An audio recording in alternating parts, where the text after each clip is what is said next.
नमस्कार बच्चों, स्वागत है आपका अपने YouTube चैनल हरियाणा सेंट्रल पर। देखिए भाई, कल मुख्यमंत्री साहब की एक प्रेस कॉन्फ्रेंस थी, ठीक है। और मुख्यमंत्री साहब को प्रेस कॉन्फ्रेंस के दौरान भी ये नहीं बूझा कि पिछले 5 साल से मैं हरियाणा के बच्चों का जो खून चूस रहा हूँ, ठीक है, हरियाणा के बच्चों की जो दुर्गति मैंने की है उस पर मैं कुछ बोल लूँ। कुछ नहीं बोला। हालांकि अपने जो पत्रकार है वो भी पूछने वाले ऐसे ही है, ठीक है, उनको भी कोई वो नहीं है। अब देखो, मुख्यमंत्री की बात पे विश्वास करना, हालांकि मुख्यमंत्री है सूबे के, लेकिन विश्वास करना मुश्किल है। पिछली बार कहा था 31 अक्टूबर को समाधान हो जाएगा, एक विशेष दिन 31 अक्टूबर को, और 31 अक्टूबर को निपटा देंगी। जब 31 अक्टूबर की बारी आई, पता चला भाई साहब सुनवाई को नहीं हुई, ठीक है। तो ऐसे ऐसे कारनामे मुख्यमंत्री जी करते हैं। एफसी ये राजेश खुल्लर साहब साथ में बैठे हैं, इनके फोटो आया हुआ है उनका। लेकिन राजेश खुल्लर साहब देखिए अच्छे अधिकारी हैं, दुनियादारी का ज्ञान है। मुख्यमंत्री को थोड़ा आपको समझाना चाहिए कि भाई सीधी सी बात ये, आपने फॉर्म कब भरवाए थे? फॉर्म आपने 2021 में भरवाए थे, 2019 में सारी भर्तियां आपने रद्द की थी, ठीक है। 2022 में आप पेपर लेते हो बच्चों के विरुद्ध जाके। पहली बात तो बच्चों के विरुद्ध पॉलिसी लेके आए, ना बच्चों से पूछा। पॉलिसी ले आए, समझाया, आंदोलन करे, डिस्ट्रिक्ट वाइज ज्ञापन दिए, डिफरेंट डिफरेंट जगह आंदोलन हुए, मुख्यमंत्री को समझाया जनसंवाद कार्यक्रमों में जाके। उसके बाद आपकी मीटिंग्स का दौर चला, लीगल कार्रवाई तो पहले दिन से चल रही है। पेपर ले लिया जबरदस्ती, जबरदस्ती ले ला के पेपर आपका 10 लाख ने फॉर्म भरा, 10 लाख में से आपका 7 लाख पेपर देने गए, 7 लाख में से आपका 3,60,000 ने क्वालिफाई किया। फिर मेंस के फॉर्म भरवाए, 3,20,000 ने मेंस का फॉर्म भराया। उसके बाद आपने इन्होंने नौकरी की प्रेफरेंस भरवाई, 1,60 ने प्रेफरेंस भरी, और 2,11,000 ने आपके नंबर क्लेम किए कि भाई 5 नंबर हमको चाहिए। ये सारी कहानी आपके सामने साइकिल की तरह बनी हुई है। 10 लाख से चले थे, ये 1,60 पे ले आए, ठीक है। ये नौकरी देना नहीं चाहते ये, अगर देनी होती तो कब के दे दी होती। ये राजनीति बहुत गंदी चीज़ होती है। राजनीति में कोई भाई भाई नहीं होता, कोई सगा नहीं होता, गला काटना होता है एक दूसरे का। और वही काम यहाँ चल रहा है राजनीति में, एक दूसरे पे वार प्रत्यारोप करते रहो, ठीक है। अपना वो लाशी दूध और चाय न मिलनी है, ठीक है। बाद में ये जो लोग हैं ये आपस में लड़ते रहेंगे और कुछ नहीं इसका, ठीक है। कोई क्रेडिबिलिटी नहीं सरकार की विद्यार्थियों वर्ग के प्रति। देखो, 2014 से लेकर 19 कार्यकाल में भाजपा के रिपीट होने के पीछे सबसे बड़ा कारण था आपका युवाओं का वोट। ये मुख्यमंत्री को भी अच्छे से पता है। पहले मुख्यमंत्री अकेले सरकार नहीं चलाते थे, पहले मुख्यमंत्री के साथ कैप्टन अभिमन्यु था, आपका सुभाष बराड़ा था, ओम प्रकाश धनखड़ था, बराबर की रामविलास शर्मा था, बराबर की हिस्सेदारी होती थी, ठीक है। दबाव होता था मुख्यमंत्री पे, ठीक है, क्योंकि उनके कद के बड़े बड़े नेता होते थे उनके चारों ओर। मुख्यमंत्री कोई गलत, गब्बर तो था ही था अनिल विज, लेकिन उनके कद के 5-6 नेता होते थे, एक एक बंदे की नहीं चलती थी। लेकिन 2019 से 24 के जो टेन्योर है उसमें क्या बदलाव आया है, उसमें मुख्यमंत्री एक ले शेर हो गए जंगल में। गब्बर तो घायल कर रखे हैं इन्होंने, अनिल विज साहब को तो घायल कर रखे है। अब अकेले अकेले शेर बच रहे हैं। इनने स्वाद आ रहा है, मैं अकेला पावर का यूज करूंगा मैं।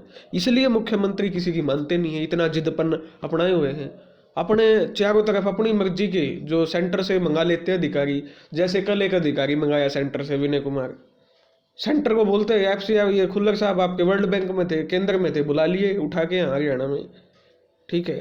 भारत भूषण भारती है, पंजाबी समाज के कम से कम 4-5 इन्होंने अपने आसपास रखे हुए हैं। एक इस कोने पे है पंजाबी का, एक इस कोने पे, एक इस कोने पे, एक इस कोने पे, दूसरे की तो एंट्री नहीं है। तो ये बहुत बड़ा फर्क आया है। बच्चे मेरे से पूछते हैं जी 2014-19 से लेके और 19-24 में क्या फर्क है? यही फर्क है कि 2014 से 19 में 5-6 नेता होते थे भाजपा के, जो बड़े सबकी चलती थी। अब मुख्यमंत्री अकेले बच गए, कोई पावरफुल नेता नहीं है जो मुख्यमंत्री की मतलब जो डिसीजन है उसको और पार कर सकते। पहले अभिमन्यु कर देता था, धनखड़ ने कर दिया, धनखड़ के बाद बराला ने कर दिया, रामविलास ने कर दिया, ठीक है। उसके बाद यहाँ कृष्ण पवार था, सारे के सारे साइड लाइन लगा दिए, बिल्कुल चेप दिए कहा धरती में, ठीक है। अब नहीं है, अब मुख्यमंत्री अकेला राजा, अकेला शेर है। और जब अकेला होता है तो फिर वो घमंड की थोड़ी ही हीन भावना आती है, वो किसी की सुनते नहीं है, वो फिर आईएएस अधिकारियों की सुनते हैं। क्योंकि जिस इंसान का कोई और नहीं, मतलब और आसपास नहीं होता दोस्त वोस्त, तो वो फिर अपने गुर्गे बनाता है, गुर्गे बना लिए विश्वास पात्र लोगों को इकट्ठा करता है। हाँ भैया तू मेरा विश्वास पात्र है, तन यो काम करना है, तन यो काम करना है। तो वो फिर अपने हिसाब से कार्य करते, इसलिए अभी तक बच्चों की नहीं सुनी। ऐसी मैंने जिंदगी में इतनी ढीठ सरकार नहीं देखी बच्चों के प्रति, जो बच्चों की अभी तक बच्चों की जिसने नहीं सुनी हो। ठीक है, ये सारी कहानी मैंने आपको एक पहलू ये बताया। दूसरा पहलू कल मुख्यमंत्री से पूछा गया। अब मुख्यमंत्री का दोगलापन आपको यहाँ दिखाता हूँ मैं, क्या दोगलापन है। पुलिस को संभावना लगी तो एचपीएससी ने वेटरनरी सर्जन की परीक्षा रद्द कर दी, मुख्यमंत्री का कहना ये है। मुख्यमंत्री ने कहा कि 25 लोग इकट्ठे हुए थे, 20-25 लोग एक जगह, 20-25 लोग इकट्ठे होकर कोई अच्छा काम तो करेंगे नहीं। ठीक है, 24% रिपीट थे। मैं आपको सच्चाई बता देता हूँ इसका। 24% आपके क्या थे, रिपीट थे महाराष्ट्र के 2017 के एग्जाम से। और ये केस मुख्यमंत्री कह रहे कि हम कोर्ट में लंबा नहीं घसीटते, 1 साल केस चला। ये जनवरी में पेपर हुआ था आपका 2023 में, और लगभग 1 साल बाद इस केस में जब कोर्ट का इन्होंने को डिसीजन लगा कि हाँ कोर्ट माटी प्लीत करने लग रहा हमारी और अपना रद्द कर दो, 1 साल केस चला है। मुख्यमंत्री की झूठी हाँ मैं आपको बताने का काम कर रहा हूँ, 1 साल केस चला है यो। और 24 क्वेश्चन आपके क्या थे, रिपीट थे 2017 महाराष्ट्र का वेटरनरी सर्जन एग्जाम से, exact, without option, without line. और मुख्यमंत्री कह रहे 20-24, मुख्यमंत्री की भी मान लेते कि 10-15 बच्चे इकट्ठे थे, तो डी ग्रुप पे कौन बोल रहे, खबर आ रही। मुख्यमंत्री साहब ये दोगलापन आपने जो किया है ये डी ग्रुप पे क्यों लागू नहीं होता। ये देख लो, परीक्षार्थियों को इकट्ठा किया, मुंडका नंगलोई मेट्रो स्टेशन पर पूछे परीक्षार्थियों पे, एक जगह बुलाया, उन्हें रास्ता बताकर उनके रहने व खाने का प्रबंधन किया, फिर उनके को तोते की तरफ पेपर कटवाई। क्या आपने, आपकी पुलिस ने जांच करवाई, क्या आपकी सीआईडी ने, क्या आपकी एसआईटी ने, क्या सीएमओ ऑफिस ने जांच करवाई इस चीज की। आपने वहां तो कह दिया 14-15 लोग इकट्ठे हुए थे, जब ग्रुप डी के पेपर में आपके पास इतने बड़े सबूत दिल्ली पुलिस दे रही है, दिल्ली पुलिस से आप सबूत नहीं ले रहे हो। ठीक है ना, तो ये दोगलापन तो आपका दिखता है। आप बच्चों को देखना, ये देख लो भाई, ग्रुप डी पे कल क्वेश्चन पूछा, चुप्पी साध गए ग्रुप डी पे, कहते 10 दिन में रिजल्ट आ जाएगा। कुकर आ जाए भाई 10 दिन में। चेयरमैन कहा है इस तो हमने ऑब्जेक्शन 28,000 ऑब्जेक्शन लगे हैं, कल भास्कर में रिपोर्ट थी, चेयरमैन कहा 20 से 25 दिन लगेंगे रिजल्ट में। किसकी मानोगे। वही बात होगी, मैं तेरे तो बड़ा झूठा, तू मेरे तो बड़ा झूठा, देखांगे झूठा मगर झूठा का सरदार कौन।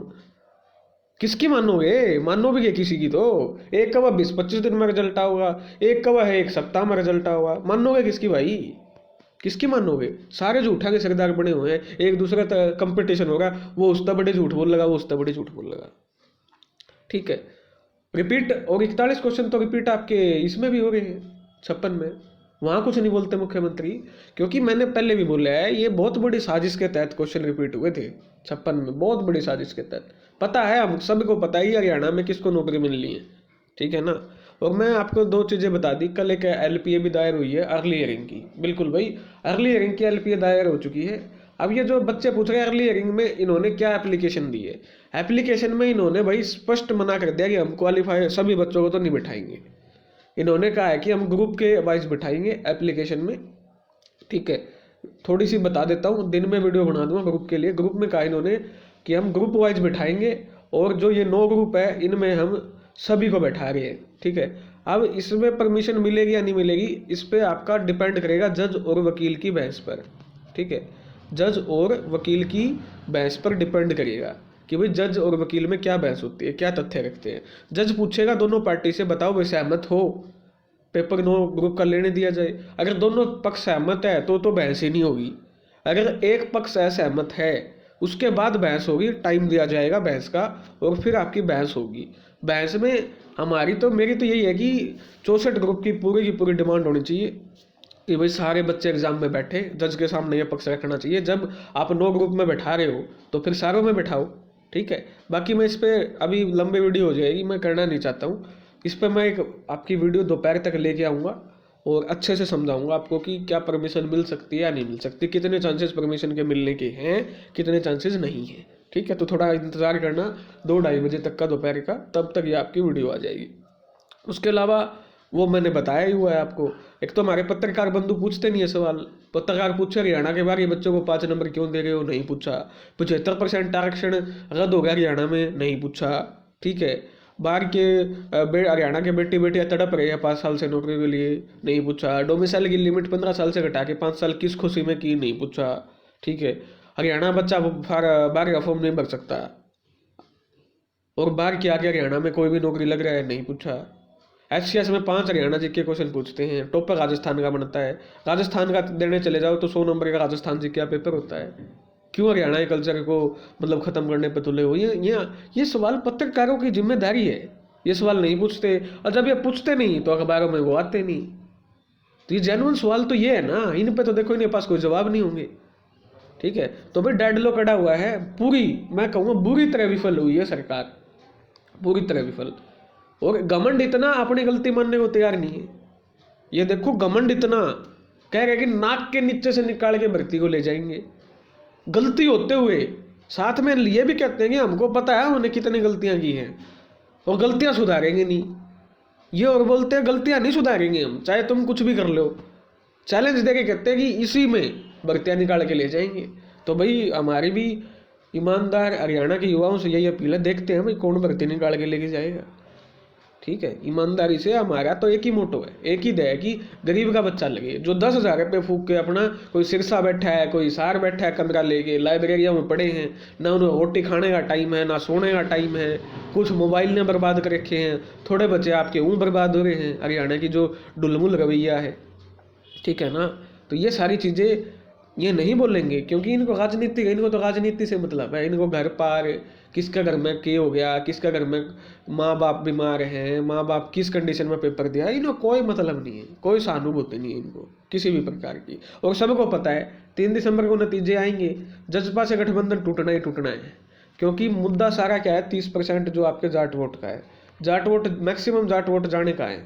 ठीक है, कांग्रेस में, उसके बाद कहाँ जाने हैं, लैलो में। ठीक है, उसके बाद जाने हैं जसपा में, और फिर जाने हैं बच्चे कुछ बलराल कुड्डू में, और 1-2% जाट वोट आएंगे भाजपा के। तो सारे जाट वोट 30 के 30% को डिस्ट्रीब्यूट कर देगी, और वो रणनीति भाजपा की आज है या हरियाणा में, ये चीज़ आपको समझनी पड़ेगी। ठीक है, लेकिन यही बात है, अगर आपको वोट चाहिए बाकी 70% के, तो उसके लिए भी तो आपको क्या करना पड़ेगा, उसके लिए भी तो इन बच्चों की सुननी पड़ेगी आपको, या उसको नहीं सुनोगे आप। देखते हैं भाई कब तक ढीठपना अपनाएंगे, देखते हैं। अब बच्चों के पास है क्या, बच्चों ने प्रदर्शन कर लिया, धरना कर लिया, मीटिंग कर ली, समझा लिए, पंचकूला पर धरना बैठे, सारे काम तो कर लिए। भाई ऐसा कोई काम हो, कोर्ट में जाके खड़े हैं, जब एक सुप्रीमो कोर्ट और बाकी है, सुप्रीमो कोर्ट में और मिल जाएंगे, फिर भी नहीं मानेंगे, तो इसका मतलब तो भाई फिर तो भगवान जाने किए चाहे। ठीक है भैया, आपके लिए अपडेट थी। ठीक है, धन्यवाद। जय हरियाणा, जय भारत।